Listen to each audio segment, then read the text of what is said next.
আপনারা এখনো পর্যন্ত অনুতপ্ত নন। বাংলাদেশের স্বাধীনতার ইতিহাস আপনারা দয়া করে বর্ণনা করবেন না। জনগণের সমর্থনে দেখা গিয়েছে ইনশাআল্লাহ বাংলাদেশে বিএনপির সরকার প্রতিষ্ঠা হবে ইনশাআল্লাহ। যারা বাংলাদেশের স্বাধীনতাতে বিশ্বাস করেনি, বাংলাদেশের স্বাধীনতার বিরোধিতা করেছে, পাক হানাদার বাহিনীর দূষর হিসাবে কাজ করেছে, এদেশের মা বোনদেরকে পাক হানাদার বাহিনীর হাতে তুলে দিয়েছে, যারা এদেশের সংখ্যালঘু নির্যাতন করেছে, মুক্তিযোদ্ধাদের হত্যা করেছে, তাদের মুখে কি গণতন্ত্রের ইতিহাস বর্ণনা মানায়? যদি তারা যদি স্বাধীনতার ইতিহাস বর্ণনা করে সেটা কি মানায়? তারা যখন ইতিহাস বলবে স্বাধীনতার, তখন তো বিকৃত ইতিহাসই বলবে, এটাই তো স্বাভাবিক। সুতরাং বাংলাদেশের মানুষ প্রতিবাদ করেছে, মুক্তিযোদ্ধারা প্রতিবাদ করেছে, প্রতিবাদের ঝড় উঠেছে সোশ্যাল মিডিয়ায়। আমরা প্রতিবাদ জানাই, আমরা আহ্বান করব বাংলাদেশের স্বাধীনতায় বিশ্বাস করুন। স্বাধীনতা যুদ্ধে আপনাদের ভূমিকার জন্য এই দেশের কাছে, এই জাতির কাছে ক্ষমা প্রার্থনা করুন। বাংলাদেশের মানুষ এখনও আপনাদের কাছে ক্ষমা প্রার্থনা করতে দেখে নাই। আপনারা এখনো পর্যন্ত অনুতপ্ত নন। বাংলাদেশের স্বাধীনতার ইতিহাস আপনারা দয়া করে বর্ণনা করবেন না। দয়া করে আপনারা যে রাজনীতি করতে চান সেই রাজনীতি এদেশের মানুষ গ্রহণ করে কিনা আপনারা পরীক্ষা করে দেখুন।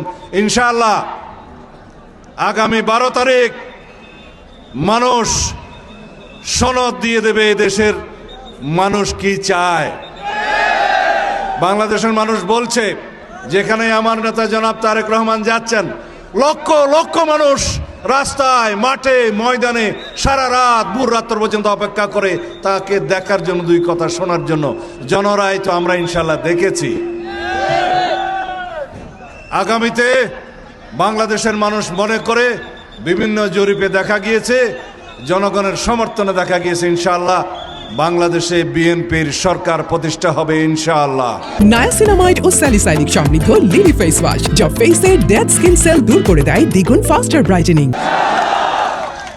যদি বাংলাদেশ জাতীয়তাবাদী দল বিএনপি সরকার পরিচালনার দায়িত্ব পায় আপনাদের সমর্থনে, তাহলে ওকিয়া টেকনাফে আগে যে সমস্ত উন্নয়ন আমরা করেছিলাম বিএনপি সরকারের সময়, সেই সময়ের উন্নয়ন আমি দুই একটা ফিরিস্তি পরে দেব, তার চাইতে বহুগুণ উন্নয়ন হবে ইনশাআল্লাহ।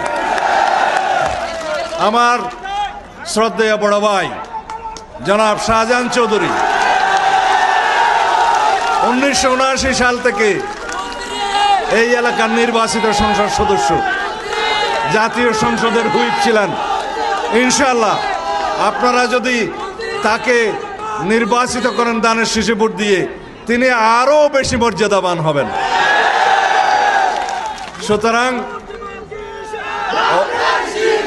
ওয়া আছে আয় বাজি আর বদ্দা শাহজাহান চৌধুরীর ছোট ভাই, ইবা আর বড় ভাই, সব সময় আর সম্মান করছি। তেই বিএনপির এই কক্সবাজার জেলা বিএনপির সবচাইতে দীর্ঘ সময়ের সভাপতি, আর পরে তের সভাপতি বানায়।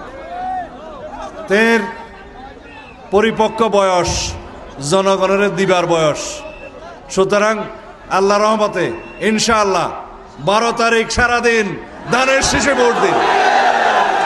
আমি এই এলাকার কারোই সমালোচনা করলাম না, কারণ সবাই আমাদের ভাই বন্ধু, সবাই আমাদের এলাকাবাসী, সবাইকে আমাদের বাংলাদেশে বসবাস করতে হবে। অতীতে যারা বিভিন্ন দলের অনুসারী ছিলেন, ভুলক্রমে হোক যেভাবে হোক বিভিন্ন দলের পক্ষে কাজ করেছেন, আমি আহ্বান জানাই, অনুরোধ জানাই, এইবার বাংলাদেশের শক্তির পক্ষে দাঁড়ান, দানের শীষের পক্ষে দাঁড়ান, উন্নয়নের স্বার্থে, সমৃদ্ধির স্বার্থে, প্রগতির স্বার্থে, শক্তিশালী গণতান্ত্রিক রাষ্ট্র বিনির্মাণের স্বার্থে।